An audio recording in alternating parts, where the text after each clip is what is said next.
time for the Dynasty Podcast. Let's go!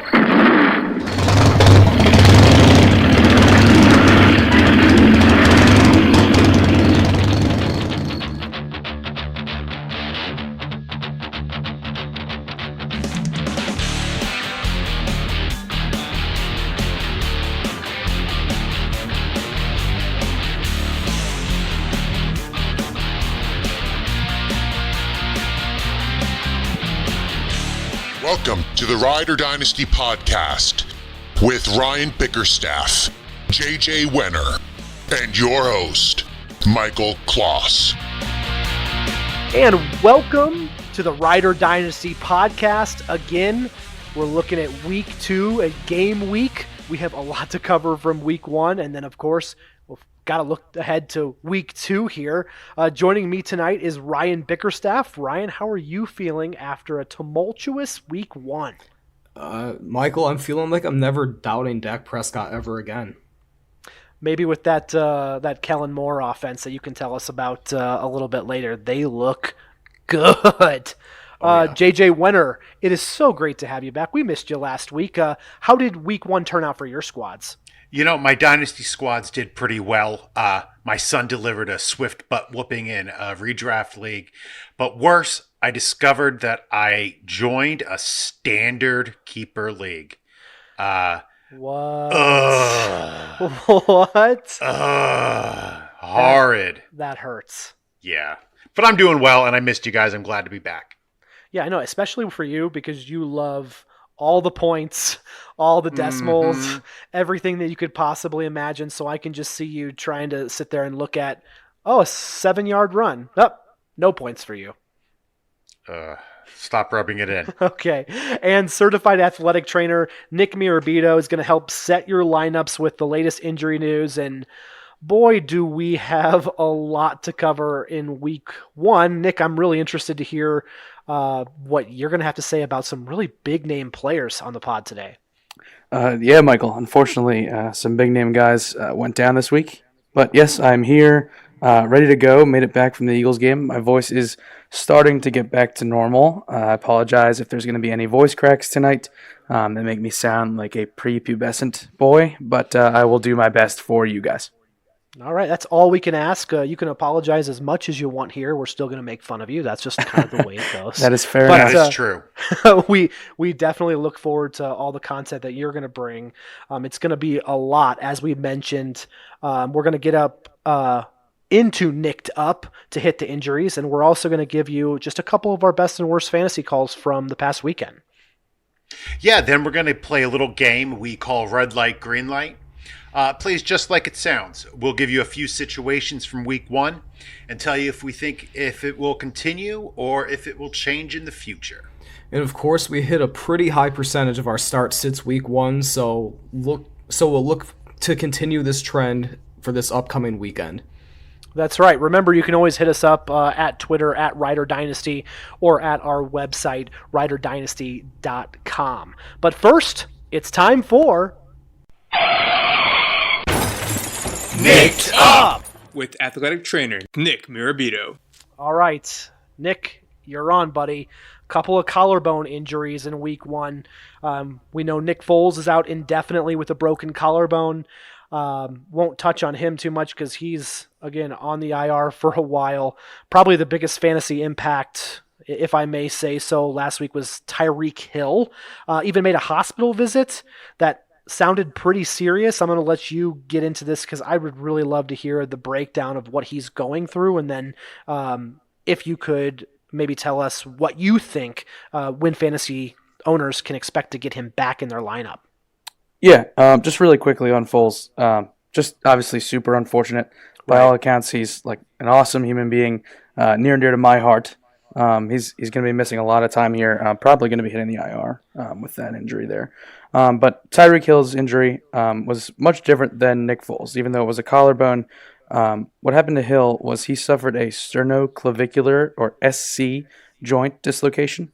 And if you go ahead and kind of feel on yourself, you should be able to feel kind of where your clavicle or collarbone kind of meets your sternum, the large bone we have in the middle of our chest there. So in Tyreek's case, his collarbone dislocated and actually moved backward at that SC joint, which is considered a medical emergency because of what sits behind that area, right? So there's arteries, there's veins, your lungs are back there. So that is why he was sent to the hospital. I am not a fan of that. It just dislocated, though it didn't break, right? That's correct, yeah. So, Okay. It is a scary injury, but luckily for Hill, there was no fracture, and they didn't find any further damage. So as far as return to play, it's all about letting that area heal. And while a dislocation of your collarbone near the tip of your shoulder, which is what we more commonly see, usually takes 2 to 4 weeks, you need to be a little extra careful at that SC joint because of what I was saying about what's behind that area. Luckily, Hill avoided surgery, so I would expect Hill to miss somewhere in the neighborhood 3 to 6 games, depending on the rate of healing. Yeah, I can't tell. I'm a Tyreek Hill owner, right? Yeah. No, I'm right there with you, and probably honestly closer if I were to bet to the 6 than the 3. The good news is that he missed the IR, so we know that he's not going to be hitting that designated to return, so that is good. But we know the team is going to be extra cautious with this guy because they just gave him an extension, and he is so important to their team. So it's all about just monitoring that healing, and we'll hear news as the weeks start to go on. All right, Nick. Mike Williams from the Chargers. He left during the second half with a knee injury. What is happening? Yeah, so like you said, JJ, we saw him exit in the second half. According to Daniel Popper, who's a Chargers beat writer for The Athletic, Williams said he felt his knee tighten up, but that he and the team aren't really concerned at all and shouldn't miss any time. This is kind of a curious case because there's no video of a particular incident that caused anything, and having your knee, quote, tighten up could mean like all sorts of things. So, without irresponsibly speculating, this is a case where we're going to have to monitor his practice schedule this week. When it comes to practice schedules in general, we always want to see an increase in activity as the week goes on. So good tip. Any downgrade in participation, especially toward the end of the week, let's say something pops up on a Thursday or Friday that wasn't there on Wednesday, that's definitely a red flag for me. So that is something that we'll have to keep our eyes on for Williams and really any of these guys going forward. All right, in other news, Niner running backs are dropping like flies. Tevin Coleman was the latest with an ankle injury. What's going on with Tevin Coleman? Yeah, so Kyle Shanahan confirmed that it is a high ankle sprain for Tevin Coleman. And high ankle sprains, I'm sure as you may have heard, take a little bit longer than standard low ankle sprains. When you kind of more generally roll your ankle under you, those are much more common. This is something that is going to take a few weeks here to heal. And if not handled properly, it could take a little bit longer. High ankle sprains are definitely more difficult to deal with. I would say expect Tevin to miss, there's that voice crack, to miss at least until the end of end of September, not December, that would be bad. End of September, possibly even into October, which kind of opens the door for Matt Breida and Raheem Mostert to get a little work as well. So we'll, I'm sure, get updates in the next couple of weeks with Tevin Coleman. Thank you for clarifying. September and December very, are very different things. Very different. So you did say September. I'm interested in hearing about Joe Mixon. It was 10 yards on 6 carries. He's got a little bit of an ankle flare up too. Is that right? Yeah, that's correct. So unlike Coleman, the Bengals believe Joe Mixon has a low ankle sprain, so much easier to deal with. And I forget who it was, but I saw a screenshot of the injury on Twitter where his ankle had that mechanism of getting rolled up underneath Bobby Wagner in a way that is very indicative of a low ankle sprain. So there's actually a chance, there's some reporting that he could play in week 2. He's another guy we'll have to monitor throughout the week. Right now, the goal of the athletic training staff and the medical staff there is to get down the inflammation. I saw a report there's still a little bit of swelling. You want to increase his mobility and strength as soon as possible, without creating even more inflammation. And with all the resources that NFL athletic training staffs have, getting people back from these injuries is, pretty quickly is certainly possible. I would say if I were to bet on it, he could miss this week. But he's another guy whose practice schedule, again, we'll have to monitor. But main takeaway, unlike Tevin Coleman, no long-term concern for Mixon beyond this week.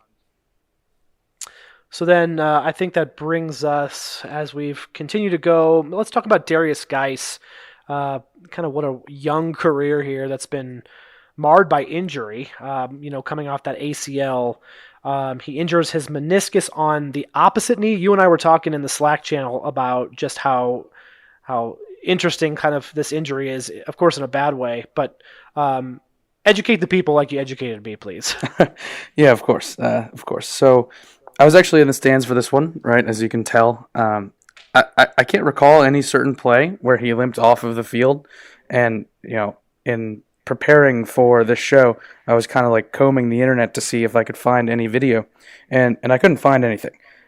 So since there is no particular one incident that caused this, you hope that this isn't a compensatory injury that was kind of caused by the delayed recovery in his surgically repaired knee. Sometimes when that takes a little bit longer, your other leg starts to compensate. There's imbalances there, and that can happen. It looks like for now they're not going to treat it with any type of surgery, which is an interesting choice. They are going to treat it conservatively with rehab. So decisions like that, it kind of varies depending on the type of injury to the meniscus and the type of, if there is a tear, the type of tear. If treating it conservatively doesn't work, there are a couple things we could see here. Usually if there's just a little tear, they'll kind of shave a little bit off, clean it up. It's called a meniscectomy, which usually you can come back in a few weeks. Or you could undergo a full repair where they try to reattach kind of the torn piece of the meniscus there in your knee back to the healthy portion and just let natural healing occur that way. And that takes much longer. So right now they are going to treat it conservatively. This is definitely something you can do with a meniscus. But we'll have to keep an eye out for Darius Geis. He's probably going to miss these next few weeks. And it is a real shame because he is so young, has so much talent. But yeah, and expect him to miss the next couple of weeks here. Gotcha. JJ, real quick to you, just kind of off what Nick was saying. Do you like Adrian Peterson now that Geis is going to be shelved for a little bit, maybe? I think that AP is probably permanently ready to come in and get some yards. I think we could go to him about 10 years after he retires, and if need be, he could probably suit up and get us a couple. But I'm not a huge AP fan. But, I mean, if you're in a crunch, I would definitely pick him up. Oh, good insight. And Nick, we certainly appreciate your insight there. There's just so many, I don't want to say big injuries. I felt like you get some years where you don't have any injuries, week one, or you go a little bit, a while. That's what we hope for, right? But the injury bug hit the NFL, I think, fairly hard. So thank you so much for coming on and, telling the people and educating us as well. For sure, Michael. Yeah, it is definitely one of those sports where you will get a high spike in injuries. Definitely a lot of action here. Hopefully that kind of simmers down as the weeks go on. But yes, I will be here every step of the way to help you guys out. All right, Nick, thank you. And that was Nicked Up with athletic trainer Nick Mirabito. Now let's get into the news. So let's swing on over to the news desk.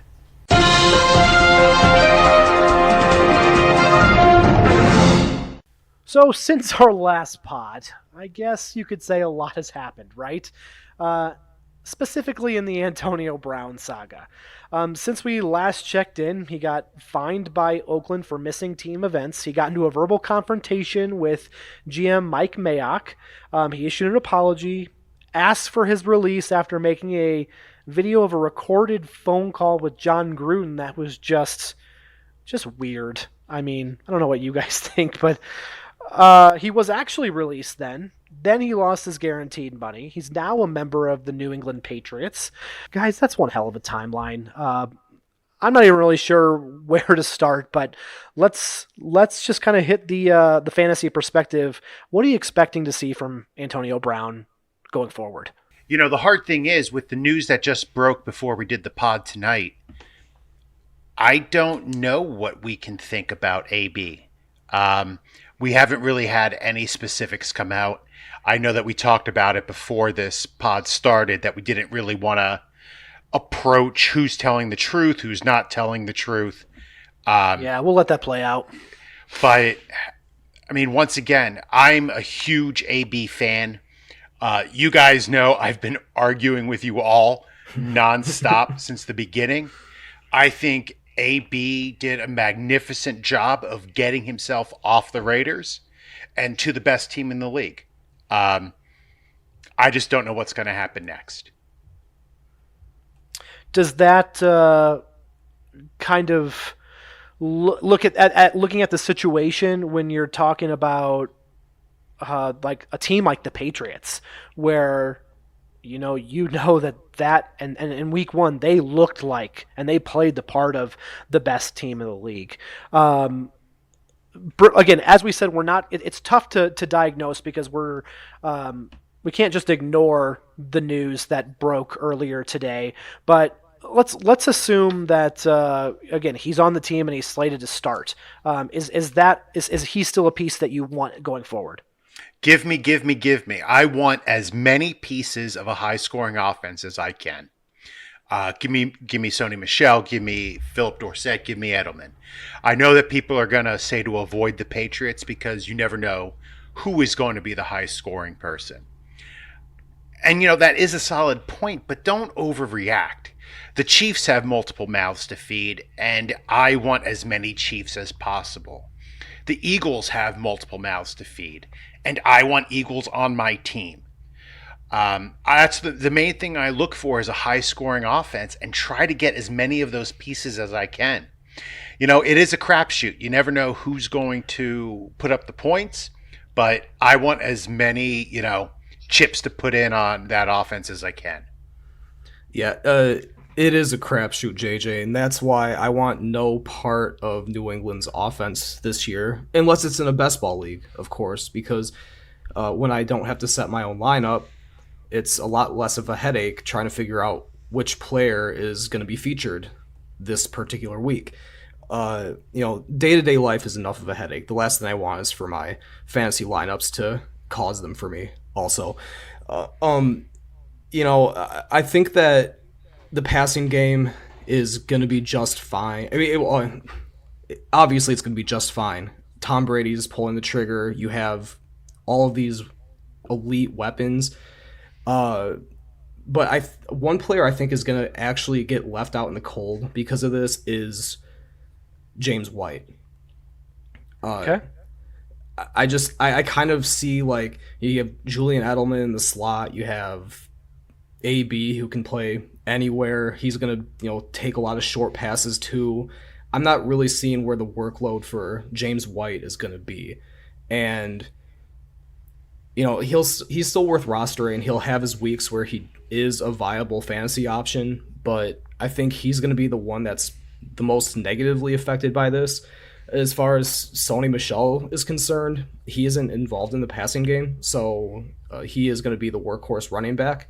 However, I am concerned about his pitiful 15 carry, 14 yard performance against the Steelers. But you know, after a few weeks of getting back into it, I'm sure he'll get back to normal.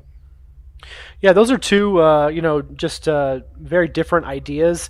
Again, not here to judge anything, but like I kind of like JJ's your stance on that because whether they have Antonio Brown or not, we saw in week one that they're fully capable of moving the ball. And I personally think in some situations that I would just rather have players on a high-scoring offense. And if you throw them in your lineup and you don't win, you know, like that's not an indictment of like you as a fantasy owner or anything. You put a good player into a slot that you thought was a good matchup, a part of a high-scoring offense, and it didn't work out that week. You know, like I'm not gonna cry about that kind of spilt milk. I'll just kind of keep pushing with a player that I know is hopefully going to get theirs at the very end. So that's going to do it for news for now. Let's move on. JJ, what are we looking at next? All right. It is time for the segment that we call Red Light, Green Light. Like I said before, we'll go through a few situations from week 1 and tell you how we would proceed with them. So, the first situation, fans were expecting a big turnaround from the Cleveland Browns this year after an offseason filled with hype. I questioned whether a team of big personalities could coexist and prosper together. So, red light or green light for the Browns offense going forward? Ryan. Green light means good, yes? That you believe in their offense. Correct. Yes, I'm going green light then. So the Browns, they catch an ass whoop in week 1 against the most disrespected team in the NFL. Like, the Tennessee Titans have had 3 winning seasons in a row, yet nobody talks about them other than to say they're going to finish last in their division. What better way to start off 2019 than to come out angry and throwing haymakers against the NFL's most hyped team? So I'm surprised by the margin the Browns got beat by, but I'm not surprised that they got outclassed in this game. The Browns committed 18 penalties. 18 for 182 yards. You can't win that way. After being humbled, they'll settle down, they'll find some discipline, and start to string together some nice victories. Baker's going to be just fine, Chubb's going to be fine, and OBJ is going to be just fine. Relax. It's going to be all right, Cleveland. If you're extra sneaky, I would totally start sending out offers to owners that have Browns players and see if they're spooked at all. I love doing that, and in the past I've cashed in on week 1. Sometimes I've traded players that I might not want to have traded for because I liked, but when you're upgrading value, you're upgrading value. So maybe check that out. Ryan, I'm right there with you. I think the Browns got flustered, as you mentioned, the penalties. They kind of abandoned the running game, and they became one-dimensional. Baker got flustered as well, got upset.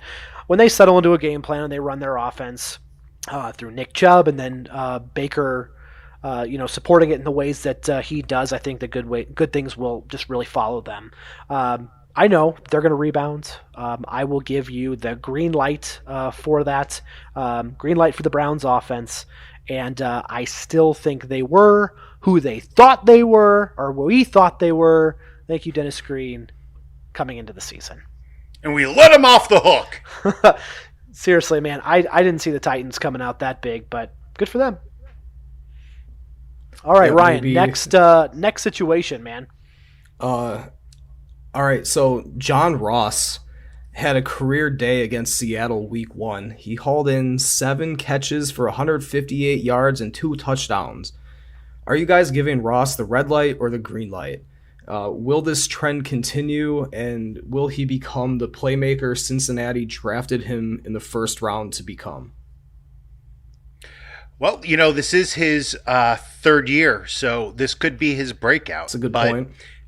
As long as he is healthy, I'm buying. I was big this offseason on Andy Dalton, picking him up in 4 different Dynasty leagues. With Zach Taylor coming in, we're going to see players' utilization optimized for performance. Taylor will put them in the position to be successful.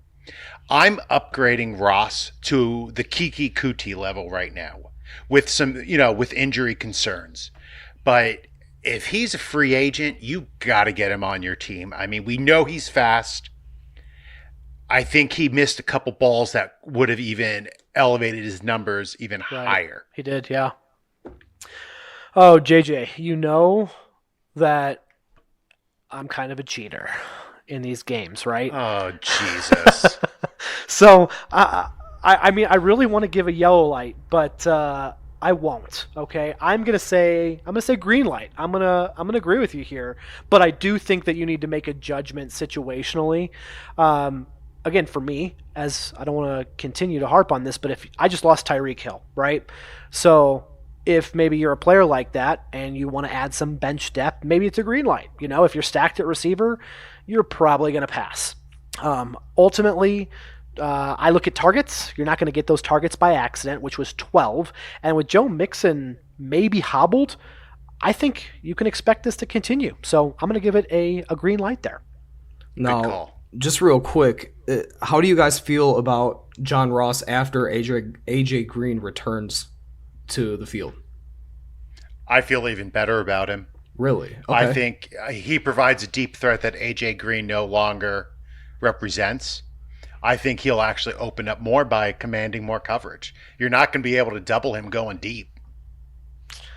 I might be a little scared because that would make him the third option on Cincinnati. I think Andy Dalton is a decent quarterback, but is the volume there to support that? Because we all have seen A.J. Green when he plays, he demands a little bit of attention. So I'm okay with John Ross as a holdover. Maybe spend 10 to 15% of your fab if you're. It might be almost a little bit too much, but again, if you need him, that's probably what he'll go for. All right, situation 3. Let's take a look at the Eagles' backfield, right? Miles Sanders had 12 touches. Darren Sproles, 12 touches. Jordan Howard, 8 touches. Miles Sanders outsnapped both other running backs. He had 36 with Sproles 22 and Howard 17. So red light or green light this statement. While the backfield might appear to be a committee, it will be Sanders going forward. Yeah, green light, green light, green light. It is great to see Miles getting the bulk of the snaps. Obviously, the Eagles trust him in different situations, which only helps his value. Nick and I, Nick, the great big Eagles fan, we're talking about Darren Sproles, and although we both love him, we're not a big fan of seeing him get all these touches this early in the season, trying to keep him healthy. But I have to admit, Michael, you converted me to a Sanders believer, and I am willing to go the extra miles to get him. Got him. Yes. Dude. Thank you. Dude, you are I thought I was good at dad jokes. I'm not going to lie to you. You're so much better than me. I bow to you. I'm teaching right now, so they're coming flying in every day. All right. Ryan, what are you thinking? I'm thinking, from a dynasty perspective, obviously this is a green light. Sanders is the future in Philly, but this backfield is a little bit of a headache right now. You have 3 running backs in the mix, and it's going to take a few more weeks, I think, for everything to shake out. And so, yeah, if you want to get Sanders on your team, if you need a running back, now's the time to strike. But if you do go ahead and trade for him, just expect him not to be a major contributor for your team for at least a few more weeks. It's interesting listening to the both of you just over the past 20-25 minutes here. JJ, you seem to take a lot of risks. Ryan, you seem to play a little bit safer. Do you feel like kind of what I just described fits both of your personalities when you play fantasy? Yes. And and how do you feel like that translates? JJ, I'll ask you first. I don't like risk. I like seeing people getting targets. I like seeing snap counts. So it might seem like I'm taking risks on players, but if I'm reaching on a player, it's not. I don't see it as a risk. It's because I've done the research. I've looked at the numbers, and I'm satisfied with what I see as a solid option in front of me. Yeah, and for me, I value consistency more than anything else. If you're a player that can get me a consistent, 15 PPR points, I'm going to like you more than somebody that, has a ceiling of 30 but a floor of 5. So that's kind of my strategy when I build teams. Gotcha. All right. Well, I thought that was fun. A little red light, green light there. Now we're going to get into our last segment, which is my favorite. Of course, before we sign off, we're going to get some actionable fantasy advice to you that you can use right now too. Each one of us will give 1 start and 1 sit at each position. JJ, you weren't here last week. I'm glad that you get to join in this. This is way too much fun. We're not going to try to really pick the obvious, but again, this is going to be about confidence and really let you know what kind of conviction we have. So we're going to try not to name, like tell you to start Saquon Barkley, right? He is going to be in your lineup every week unless he's a bye week. So we were looking at what, Ryan? We were 12 for 15 last week. Not too bad. We're kind of counting this here if we will get a win if we say start a quarterback and they score like over 20 points, if a skills position goes over 14, and it's a loss if we recommend a player and he's under 8 for, like I said, the skills, 14 for quarterbacks. Really, if they're not making, we're telling you to start and they're not doing well, we're going to be honest about this. And again, it's the same for our sits. Yeah, as Michael said, it was a good week 1 for us. Our best call was probably Michael telling you to start Lamar Jackson. The guy went off for 5 touchdowns and showed off some much improved arm talent. Our worst call was my advice to sit Dak Prescott, though hopefully you listened to my advice to start Jamison Crowder, Delaney Walker, and Mark Ingram. But that's what we do here at Rider Dynasty. Take the good with the bad, ride or die. The important thing to remember is that we were 12 for 15 or 80% win ratio week 1. All right. And JJ, like I said, because you were out defending the country and teaching America's youths, you get the nod to kick us off for our quarterbacks. So who is your quarterback start of the week? Michael, what's a Ute? The teaching the Utes, I believe they reside in Utah. Oh, nice. So my start of the week, and I can't believe I'm going to say this, is Josh Allen versus the New York Giants. Oh, nice. I think Josh Allen's horrible. Josh Allen stank up the stadium in the first half. Yeah, I know. Hey, I'll go all in. Okay. He stank up the stadium in the first half against the Jets. Once C.J. Mosley got injured, he lit them up.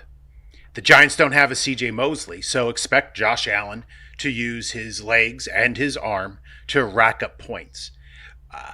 They're going to come early and often. Like I said in our very first podcast. Ooh, all the way back, huh?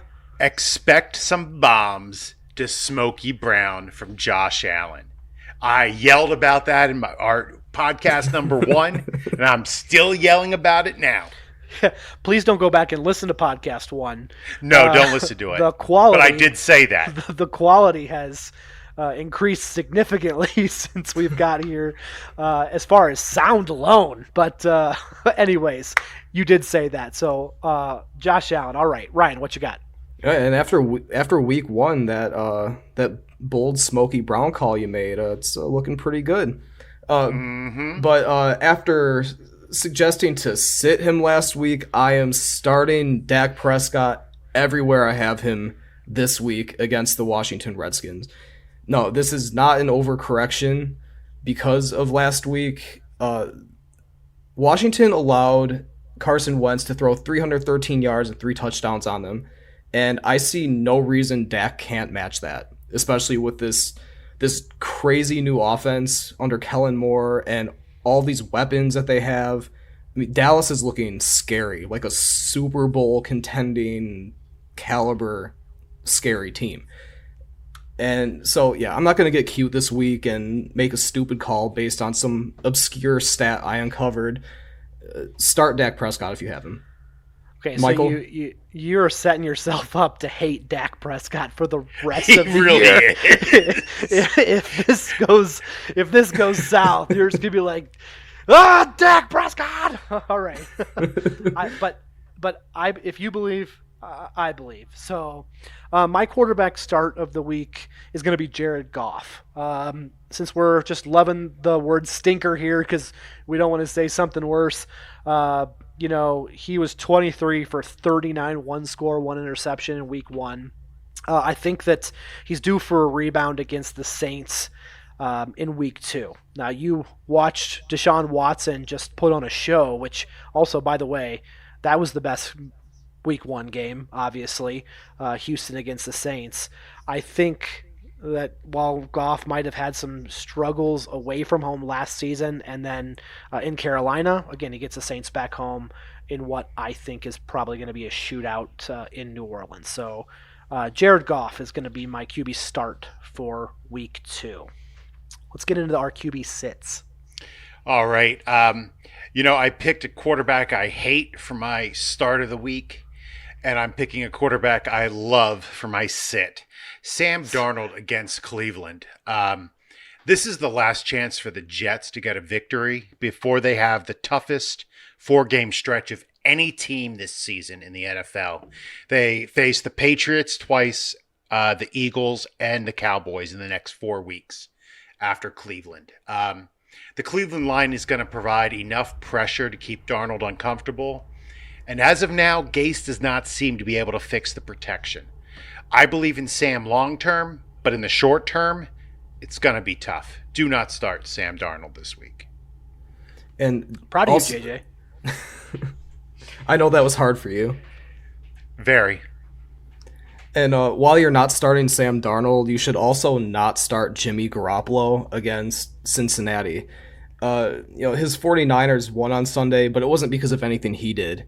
Against Tampa, which is one of last year's worst defenses, Garoppolo only managed 166 passing yards for 1 touchdown and a pick for a grand total of 9.4 fantasy points. This week he faces a surprisingly stingy Bengals defense that held Russell Wilson, who is actually a good quarterback, to under 200 yards passing. Stay away from Jimmy G. And I'm going to go with, for my quarterback sit, Mitchell Trubisky. Sure, he could rebound. Absolutely. There's so many other options to pick from after watching him against the Packers, which the Packers looked like the 85 Bears. Then now he's got to go to Denver, at Denver, which is a pretty tough place to play. So I'm staying away from that. Just sit Mitch, just this week. Yeah, absolutely. Going to Denver is never good. They're in the wrong time zone and everything. What a hater. I'm just saying, I get to watch football games at 11, 2, and 6:15. Yeah, whatever. All right, so running back starts. I am saying you must start Nick Chubb versus the Jets this week. I don't know if you're sensing a theme in my picks so far. They all kind of revolve around the Jets or the Jets' opponents. But Devin Singletary gashed the Jets for 70 yards on 4 carries. Chubb is a much more explosive back than Devin Singletary, and he is going to get a lot more touches. Look for Chubb easily to finish as a top 10 running back in week 2. And I'm going to start Josh Jacobs versus Kansas City this week. Jacobs is my pick for Offensive Rookie of the Year. He had a strong performance against that solid Denver defense in the very first game of his career, racking up 113 yards from scrimmage and 2 rushing touchdowns. Leonard Fournette ran the ball effectively against KC week 1, and he would have done a lot more damage too if the Jags hadn't had to take to the air just to keep up in that game. So even if the Chiefs start to run away with this one, Jacobs is a great receiver out of the backfield, so he'll still have a role in this offense either way. So I'm rolling with Josh Jacobs happily in week 2. Interesting. Okay. I'm going to go with, for my running back start, Austin, don't you dare call me Melvin Gordon's backup, Eckler. David Johnson gashed the Detroit defense by land and by air. And Eckler was also everywhere in his matchup against the Colts. He had 3 touchdowns. I think when Eckler gets a chance to play Detroit here, he's going to do the same thing DJ did to the Lions. And this dude is nasty just because the Chargers offense is still so good. And I'd be pretty upset if I was Melvin Gordon to be watching this because, in my opinion, his value is just tanking. Anyways, Austin Eckler, keep firing up. He's your running back start for me. All right, for running back sits, I'm starting with Aaron Jones versus Minnesota.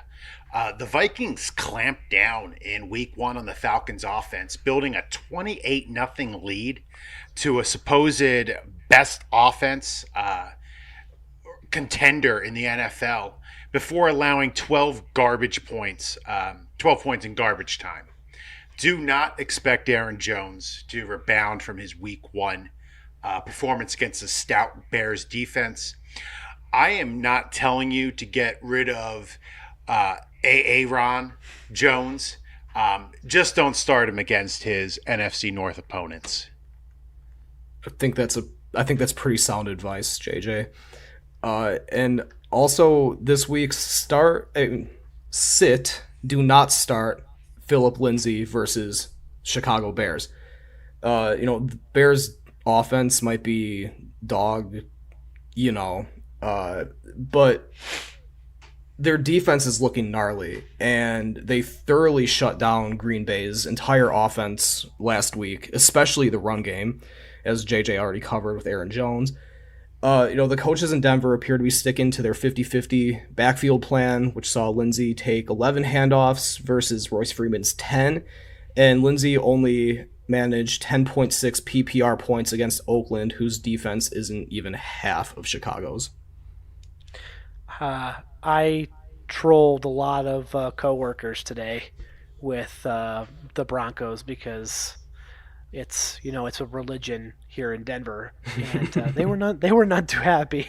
I gotta know your friends here. They were, again, none too happy, so maybe I have to stop that. I'm gonna go with Peyton Barber. Not a fan of the Bucks, though.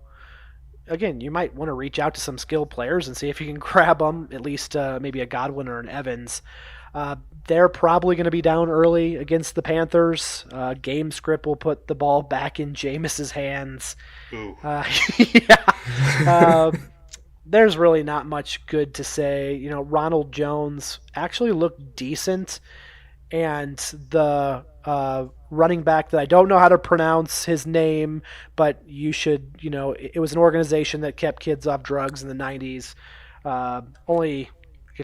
He's a pass catching back. I hope you get that reference too. That would make me so much happier. I just don't see, him coming out and improving against a better team this week. Speaking of things from the 80s, my wide receiver start is Julian Edelman. Because I believe he's like 52 years old now. You kill me, I'm telling you. Versus Miami. The Patriots may hang half 100 on the hapless hacks from Miami, but Edelman will be the most consistent of Patriots wide receivers this year. And I expect him to easily have more than 7 receptions and go for 80 or more yards against the Dolphins. I think that's a pretty safe call. I'm going to start DJ Moore against Tampa Bay. I'm predicting a bit of a bounce-back week for Cam Newton against a divisional rival. The Rams last week, they have a great defense. Cam struggled. That's a tough matchup to kick off the year with. But he still managed to find Moore 7 times for 76 yards. And against a softer Tampa defense, I expect an uptick for DJ Moore on Thursday night, calling for over 100 yards and a touchdown. Technically in my keeper league, he would only get 7 points for that week. Ugh. Dude, you got to stop bringing that up. Like I feel worse for you each time. Sorry, guys. I apologize. I want to send you like an edible arrangement or something like that. Ooh, I would love that. something nice. Yeah. Yeah, that would be nice. Maybe like a pajamagram. A Vermont teddy bear.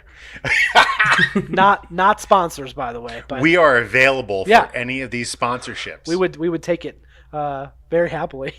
For my wide receiver start, I'm not going to react too much to last week, but I think you should know, you probably do, that Sammy Watkins has to be in your starting lineup in all formats right now. There's no Tyreek Hill. Nick gave us the lowdown on Tyreek Hill's injury. Patrick Mahomes dumped 576 yards and 6 touchdowns in both meetings against the Raiders in 2018. He's off to a great start now. Sammy is a wide receiver 1 in week 2 and beyond, I think. If you drafted well, then maybe he's your 3rd wide receiver, or maybe he's a flex play at the very worst. But get him in your lineup, Sammy Watkins. Have I mentioned how much I love Sammy Watkins? You have, as a matter of fact. And, that's a big victory lap, man. It really is. You know what? I wasn't even happy that he scored that many points because I love him. I just love him, and he did well. And I know in his heart he was happy, and I was happy for that. Sorry. No, that's what love is, right there. It is. Put that in a Hallmark card. I'm buying. It is already, but I will try to publish it. So my wide receiver sit for this week is somebody who broke out and everybody was excited about last week. Terry McLaurin versus Dallas. I loved having Terry on a lot of my best ball rosters. I was able to get him late in rookie drafts, and he is an excellent deep threat. But the bulk of his yards seemed to come before the Eagles realized that they had a 1 p.m. start to their game. 11 o'clock.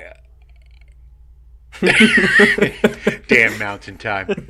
But, the Eagles sort of, it seemed to me, didn't realize they were playing until after halftime. So Dallas is going to be aware of him after what he did in week 1, and they're going to be ready to cover him, which is probably a good idea on deep throws for the entire game. So I would sit Terry McLaurin. And similar to Terry McLaurin's situation in Washington, I'm sitting DJ Chark this week against Houston. I felt like this one might be a bit of a cop-out, but I felt it needed to be said. Chark hauled in 4 passes for 146 yards and a touchdown week 1. That's not happening against the Texans this Sunday. So for the 2 people who started Chark last week, congrats. That's a great call, but lightning's not striking twice here. Ryan, I'm going to give you some homework, okay? And I think that you need to figure out a nickname for DJ Shark. I think he needs one. Really bad. I'll see what I can come up with. And I can't come up with anything other than the Baby Shark theme song that I've heard from everybody else, which is Sharknado. Oh, that could be good. Sharknado. That's interesting. Yeah, have you ever seen that movie? I can't say I have. Have you ever seen all 5 of those movies? No, I haven't seen a single one, but no. I know it is a movie. It's not a good movie.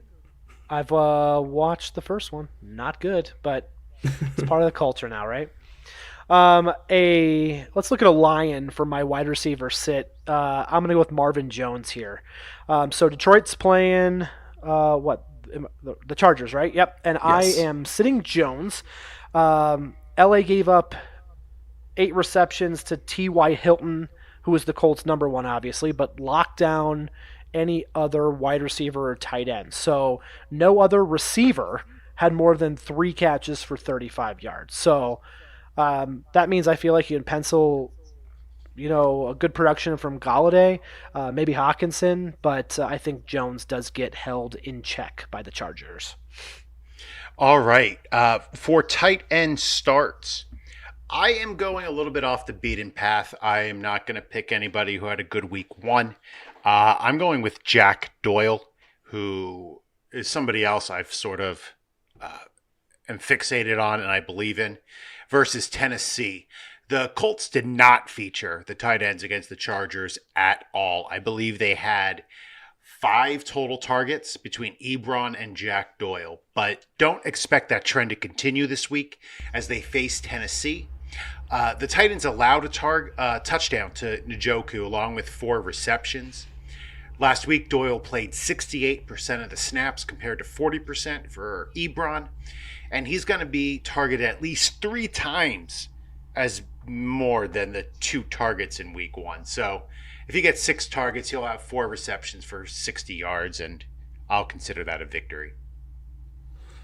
And I'm going to start Mark Andrews versus Arizona. I talked about him. Of course you are. I talked about him all offseason. He was my favorite fantasy player on the Ravens this year, and he came out week 1 in a big way. He was heavily involved in the Ravens passing game against Miami, but he has another favorable matchup this week.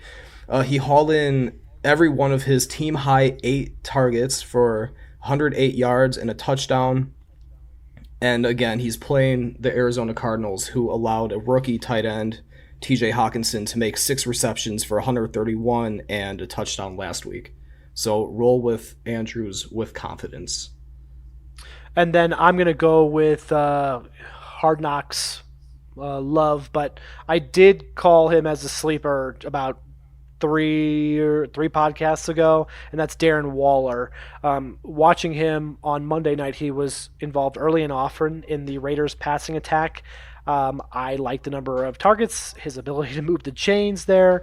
Obviously Carr's not going to go crazy with the yardage every game, but he did look to him often, and it really is going to be all passing attack against the Chiefs. So I'm going to say he's not touchdown dependent because of all the volume. So I would feel comfortable lighting him up in any of my lineups, especially PPR. All right, so let's go to tight end sits. Now, guys, I'm not going to be picking on you too much, but I find it funny that for tight end starts, you each picked a top 10 tight end from last week. True. And for sits, you picked two guys who were horrible last week. Let's go out on a limb next week, all right, guys? We'll do better. Let's stretch. But I like these players, but I'm with you. I got it. All right, so Jimmy Graham is a definite sit for me versus Minnesota. I like Jimmy Graham. Now, all the analysts will say that Rodgers threw a jump ball to Jimmy Graham for his TD in week 1, and he put it up there for Jimmy Graham to go get it. But if any other QB makes that throw, they would be trashed by the media. Mm-hmm. That was a horrible pass. Same thing as the pass before that to MVS, which was terrible. Anyway, I don't see Minnesota giving up that pass with their strength down the middle of their defense. So Jimmy Graham is not going to get a jump ball this week, and Green Bay better get their offense back on track. And I'm sitting Eric Ebron versus the Titans. After the drubbing the Titans put on the Browns last week, I think people are going to have a less difficult time remembering them. Anyway, their defense looks pretty scary, and while they allowed a touchdown to David Njoku, as JJ mentioned, his 13.7 fantasy points would have fallen short of a win for us here. Ebron this week, or last week rather, saw 3 targets, and he only caught one of those for 8 yards. The usage is questionable, the matchup is bad, and I'm staying away from Ebron. Call it safe, call it weak, call it what you will, but I'm calling to sit Kyle Rudolph because I think Thielen and Diggs need to eat in a divisional matchup. Mm-hmm. I am also saying this because Cousins threw the ball only 10 times, which it doesn't worry me about the offense because Dalvin Cook is a talent to be featured, but I think any offensive coordinator can really customize and adapt in game. But if you are going to have a game plan that does feature the run and you're only going to throw to 2 wide receivers that you need to get the ball, I don't even see a point having Kyle Rudolph on the team. So just in case you drafted him, if you waited late and you're thinking, okay, maybe a decent offense, keep finding another option. Kyle Rudolph is a sit for me. Michael and Ryan, I want to apologize because I pushed Kyle Rudolph. I know it's only week 1. I know they only passed 2 times, it felt like. Once to Adam Thielen for a touchdown, and I think Kirk Cousins just threw the other ball in the air and Dalvin Cook caught it and ran it in. But, wow. When I checked the box score and he had no targets, yikes. Yeah, a little scary there. So sorry to all our riders. I apologize. Again, adapt and keep moving forward, and hopefully you can continue to stay with us. That is going to do it for us tonight. Again, hit us up at Rider Dynasty on Twitter, and again, riderdynasty.com. Have a good night, folks. Catch you on the next one. Boat drinks. I missed that last time, JJ. Aw, I missed you guys. Have a good night. Thank you for listening to the Ride or Dynasty podcast. If you have enjoyed the pod, Please subscribe and leave us a rating and review on iTunes. Follow the guys on Twitter at Ride or Dynasty. You can follow JJ at JJ Wenner. Ryan is at BixPixFFB. And Michael is at Michael S. Kloss. Check out our website, rideordynasty.com. And remember, we have your back.